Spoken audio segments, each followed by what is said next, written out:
Sacred Heart is proud to sponsor Pensacola Histories in recognition of the Daughters of Charity who brought their mission of care to Pensacola over 90 years ago.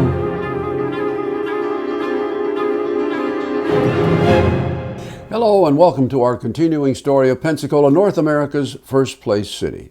Today we begin the study of what I call utilities, or the essential services that, without which man and society cannot exist.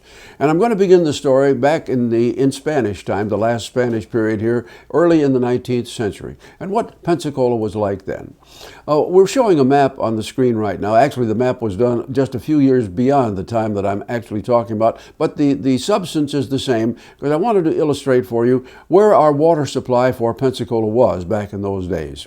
The map shows that there was a large spring to the west of the city, about opposite where Wright Street would intersect today. That was the principal water supply. There was a second spring at the about where Palafox and Garden would intersect today, and a third large spring at the head of Bayou Chico, although that was rather infrequently used. Now, bear in mind, at this point in time, water and sewer services were basically a personal affair. There were no organized companies. The government itself did nothing about these services except, as you will see in just a moment, except to begin to supervise and require sanitation at a basic level. But during the Spanish period, there's very little we can say. People had wells, most of them did. Many used the springs. And one thing we can say that they did add, the Spanish government did add, early in the 19th century, they bought a fire engine that was manufactured in Spain, delivered here. And of course they did this because fires were frequent then, just as they might be today.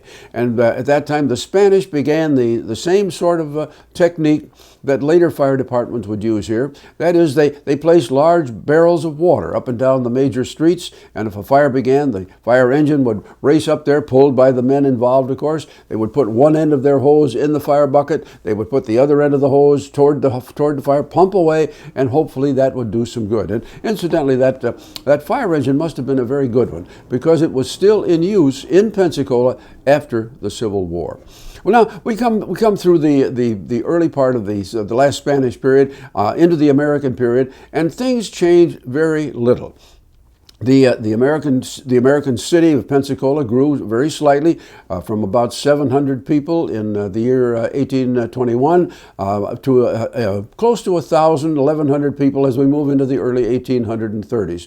And by the time we get to 1836, one can see that the city council, the aldermen of Pensacola, were becoming concerned about public safety. And I want to read you just three little items here that appeared in 1836 from new ordinances that this council passed. Now, bear in mind that the city council began its work in 1821 with just 8 ordinances. None of them dealt with public safety.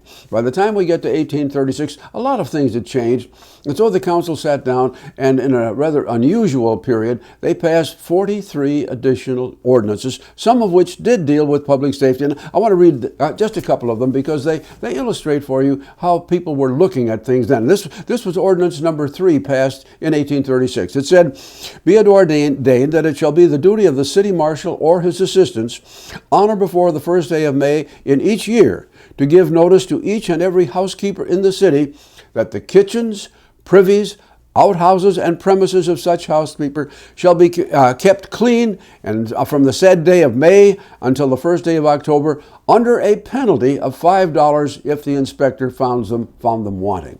Okay, that was one. We move forward then to ordinance number 18, which said this. This will give you an idea now of how some of the water supply was being handled from the springs. It says, "Be it ordained that any person who shall roll a water barrel on the sidewalk or pavement of the street shall be fined the sum of $1, and if the offense be committed by a slave and the fine shall not be paid, he or she shall receive whipping with 10 stripes." It gives you an idea of how things were back in 1836. Then one final one. This is ordinance number 24 of the year 1836. It said, "Be it ordained that any person who shall injure or do damage to the public springs shall be fined in any sum not to exceed $20, and if the offender be a slave and the fine not paid, he or she shall receive not exceeding 25 stripes of the whip." you can see that the city council was very concerned about the public springs, because the fine of $25 was in those days a very substantial sum. Okay, we move through the period of the early American period, and the only time we really refer again to utilities came during the Mexican War.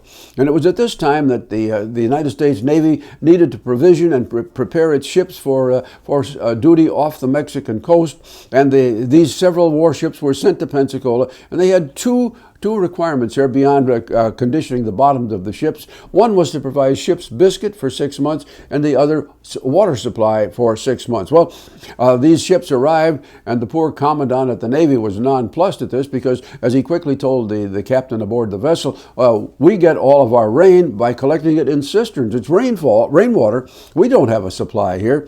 But at that point in time, a number of the city fathers recognized the need, and they sent the two men who were by profession well drillers, and they rushed out to the Navy and applied their skills, built new wells, and consequently, during the need for supplying the ships, that work was done, and the Navy got a credit for it. A little bit later on, of course, the folks in Washington were very red-faced, recognizing that they had done such a poor job over a quarter of a century of preparing their Navy Yard here. Well, we move forward into the war period and beyond, and we come to the early part of the 1880s. By now, Pensacola, of course, has benefited from the beginning of the lumbering industry. We have our railroad in place. We have our fishing industry started, and the population is growing. By the time we get to 1882, 83, the city has 12,000 people. Now, at that point, please remember that the same utility methods were in place that were there back in the Spanish period, the British period, the early American period. We had no water system. We had no sewage system. Every home or business had its well. The public springs were still in use. There was no sewage system. So basically, by the time we get to 1882 or 83, well, the city was beginning to have some serious problems. And number one of this, among these, of course, was fire. Because most of our buildings were built of wood, and downtown the buildings were built very close together. As going down Palafox Street today, one would see the same kind of immediate configuration there. And so, rather jokingly, the several newspapers that were being printed then began to talk about the fire of the week, which was this was not intended to be a pleasant chide, of course. And of course, the city fathers became very concerned, but the city itself took no action. It was a group of private citizens led by a man named Benjamin Pitt, who was in the building materials business and had what became known as Pitt Slip down along the waterfront. Mr. Pitt headed a private company. They sold bonds, and they went into the water business, laying mains up and down the streets with a pumping station on the waterfront. And on what was still being called Gage's Hill, and at our Lee Square, they put the standpipe, which of course was the pressure device for the system.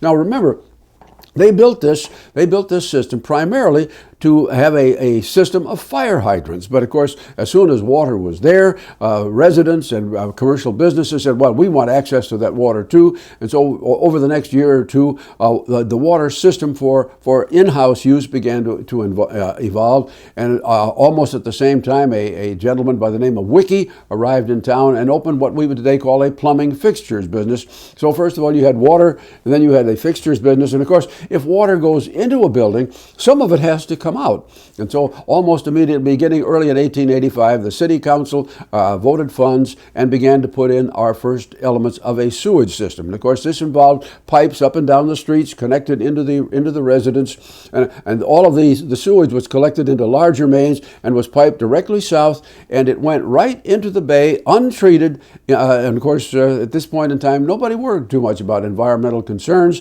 And that's basically the way things would remain, as our story will tell you a little bit later. That's the way sewage treatment was handled up until the 1930s. Well, as we have the sewage system, we have the water system, things are in place, and almost by magic, I guess, or certainly by good fortune, inventions and science were providing new tools. And while we talk of utilities, and we're thinking primarily of water and sewage, other things began to fall into place at this same time. In the same year, 1885, Pensacola got its first elements of the telephone system. This was the Florida Telephone Company. The little station with 250 subscribers was down on Government Street, and we were the second telephone service or system in all of the state of Florida. That was in place, of course, and it grew gradually. The only problem that began to emerge for the local council and others was where and how many telephone poles could be put up, because as soon as these large poles were erected along main streets, a lot of the people began to complain. We moved forward just a couple of years to 1887, and in that year, the Pensacola Electric Company took form. Now, of course, electricity had been harnessed by Mr. Edison just 7 years before up in New York State. And now the first electric system comes into play here. Basically, it was started primarily to serve the streetcars. But just as with the water and sewage system, once it was in place, people in homes and businesses wanted it, and the system evolved. The Pensacola Electric Company had a generating plant at the foot of Balin Street, and they moved forward to the north. And I don't want to give the impression that everyone was suddenly electrified within the city, and certainly not within the county. This took place very slowly. The streetcars did receive the service by 1892, and we moved forward very nicely with all this. But of course, to take care of all of this, you had a number of people coming in as professionals. Now you had more plumbers, you had more steam fitters, and people like that who could take care of this kind of system. Now, in almost exactly the same year, 1884-85, Pensacola got its first big element of culture, and that was the opening of the Pensacola Opera House. The Opera House was a magic thing for downtown Pensacola. It provided all sorts of entertainment several nights a week, and of course it had a couple of problems. Now, the Opera House was built with its own self-generating gas system so that it could provide gas lights on the stage of the house itself. But that was at that moment all that the city had in terms of the use of what we would call manufactured gas. Well, as soon as people began to come at night to these lovely performances, many of the women began to complain because it was pitch dark. There was no way in the world they could see. People literally were walking to the Opera House carrying torches. And of course, at this point in time, a man by the name of W.W. Gibbs, assisted by another gentleman named C.F. Zeke, stepped forward and offered to provide a manufactured gas service, primarily to provide fuel for street lights. And the city council said yes. All they had to do was negotiate the proper price. And so beginning in 1886-87, we had our first street lights here. And that kind of fuel would be basically the fuel for lighting for quite a long time for many of the buildings, because even with the coming of the electric service, it was more expensive, and the public officials were very slow to operate on this. Now, at the same time, we have to remember that things were totally different for our cousins out in rural areas, on the farm. At this point in time, there was none of the utilities that we've just described. Instead, on the farm close to Pensacola, basically what you would see was what we called a windmill. And the windmill, of course, turned a belt mechanism, which in turn operated a pump, which brought water up out of the ground. And this was then piped right to the residence or the farm or the barn.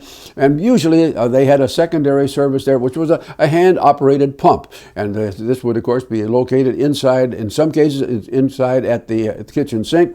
Many times it was outside, where people literally had to do all of their water pumping at that one place. And we must add at this point that the whole of the county was very, very fortunate in all of this, because it sat upon what was known as the Sand and Gravel Aquifer, a beautiful flow of water coming basically out of the north, a water flow which people all over the United States would certainly did then and still today do envy, because it is a very powerful flow and a wonderful addition to the community. So basically we have our essential services in place by the year 1890-92, and that's where things stood when we came to the next step.